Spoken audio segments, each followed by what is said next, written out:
Madam ఇప్పుడు దాకా పిఠాపురం వెళ్ళలేదు. సరే, సినిమాలు ఎమ్మెల్యేగా గెలిచాడు. తన నియోజకవర్గానికి సంవత్సరం 8 నెలలు అవుతుంది. ఇప్పుడు దాకా పిఠాపురంలో తిరిగింది లేదు. ప్రతి ఎమ్మెల్యే తిరిగాడు అని అంటున్నారు. ఒక నిమిషం. కళ్ళుండి కూడా చూడలేని ఇలాంటి కొంతమంది కోసం ఈ వీడియో. పిఠాపురంలో పవన్ కళ్యాణ్ గారు చేసినటువంటి అభివృద్ధి ఇంతవరకు ఏ ఎమ్మెల్యే కూడా తన నియోజకవర్గంలో చేసి ఉండలేదన్నమాట. ఇలాంటి అభివృద్ధిని అందులో కొన్ని మొత్తం పిఠాపురం డెవలప్మెంట్ కోసం, ఇన్ఫ్రాస్ట్రక్చర్ కోసం 400 కోట్ల రూపాయలు కేటాయించారు.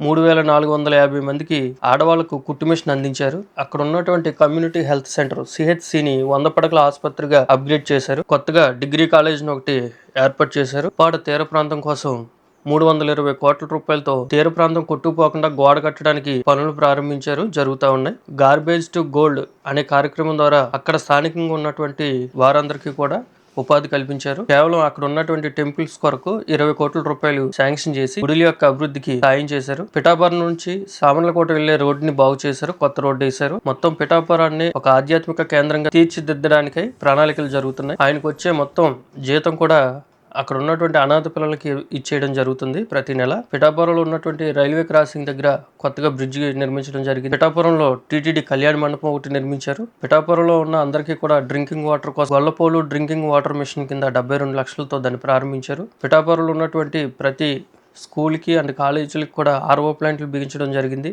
ఇలాంటి ఎన్నో అభివృద్ధి కార్యక్రమాలు జరిగినాయి, ఇంకా జరుగుతూనే ఉన్నాయి. ఒకసారి వెళ్ళి చూడండి.